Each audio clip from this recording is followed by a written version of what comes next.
कई ज्ञानी लोगों से मिलने के बाद दार्शनिक गौतम बुद्ध के पास पहुंचा। हर दिन की तरह गौतम बुद्ध एक जगह शांत बैठे हुए थे और कुछ लोगों के सवालों का जवाब दे रहे थे। उसी समय एक विदेशी दार्शनिक आया और बोला, मैं एक समस्या के साथ यहाँ आया हूँ। गौतम बुद्ध बोले, बताओ क्या समस्या है? दार्शनिक ने कहा, मैंने कई ज्ञानी महात्माओं से पूछ लिया, कई किताबें भी पढ़ ली, लेकिन उत्तर नहीं मिला। उत्तर मिलता भी है तो कभी संतुष्टि नहीं मिलती। कृपया मेरे प्रश्नों का जवाब देकर मेरे मन की उलझन को समाप्त करें। गौतम बुद्ध ने कहा, क्या तुम सच में प्रश्नों का उत्तर चाहते हो? दार्शनिक बोला, हाँ बिल्कुल, मैं मन की सभी शंकाओं को, सभी उलझनों को मिटाना चाहता हूँ, पर ऐसा हो नहीं पा रहा है। गौतम बुद्ध ने कहा, ठीक है, पर क्या तुम इसकी कीमत चुका सकोगे? दार्शनिक बोला, हाँ बिल्कुल, इसकी जो भी कीमत होगी मैं अवश्य चुकाऊंगा। गौतम बुद्ध ने कहा, तो ठीक है, तुम अब से 1 महीने तक मौन रहो, यहीं रहकर ध्यान करो।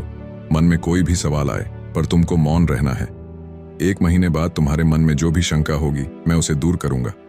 दार्शनिक थोड़ा परेशान हुआ। उसने शक करते हुए पूछा, आप 1 महीने बाद उत्तर देने से मना तो नहीं कर दोगे?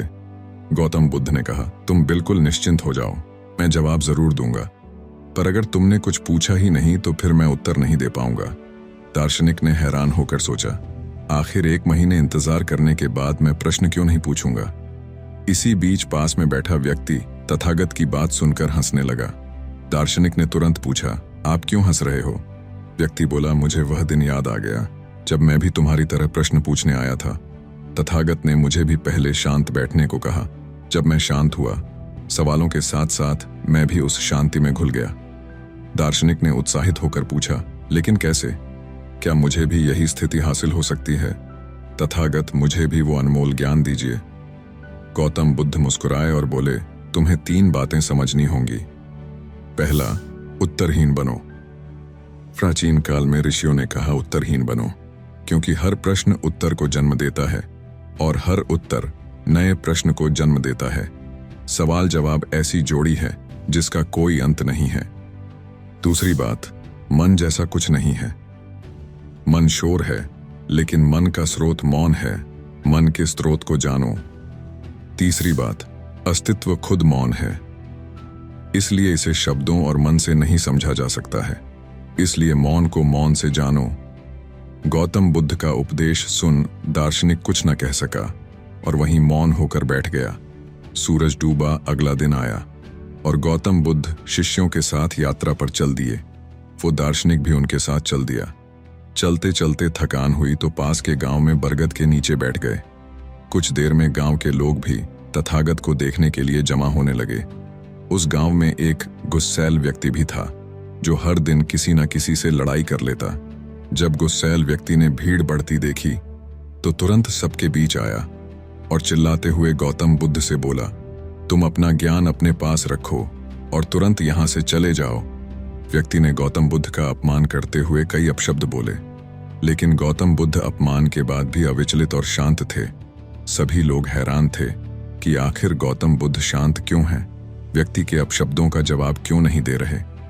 अपशब्द बोलने वाला व्यक्ति भी इसी अचरज में था। वो विस्मय में वहीं खड़ा रहा। गुस्सा कम हुआ तो कुछ देर बाद गौतम बुद्ध से प्रश्न किया, मैंने आपको इतना कुछ कहा पर आपने पलट कर कुछ नहीं कहा, क्या आपको बुरा नहीं लगा? तथागत ने मुस्कुराकर कहा, मेरी एक बात का जवाब दो।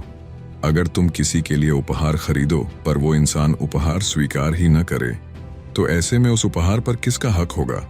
व्यक्ति बोला, तब तो उस पर मेरा हक होगा क्योंकि मैंने ही उपहार खरीदा है।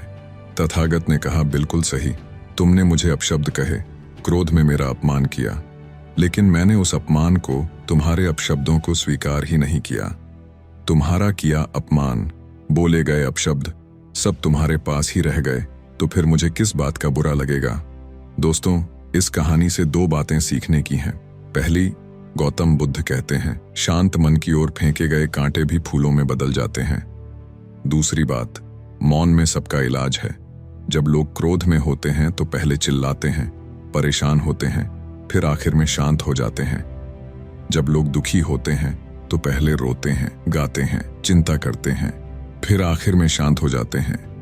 इसलिए मौन में प्रवेश करना सीखो।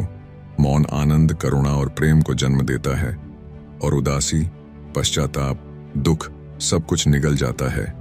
इसलिए मौन को मौन से जानो। दोस्तों, उम्मीद करता हूं कि आपको ये कहानी पसंद आई होगी। आपको इस कहानी से क्या सीखने मिला, हमें कमेंट्स में जरूर बताएं। ऐसी ही और कहानी देखने के लिए पीसफुल कर्मा चैनल को सब्सक्राइब जरूर कर लीजिए और ऐसे ही मुस्कुराते रहिए।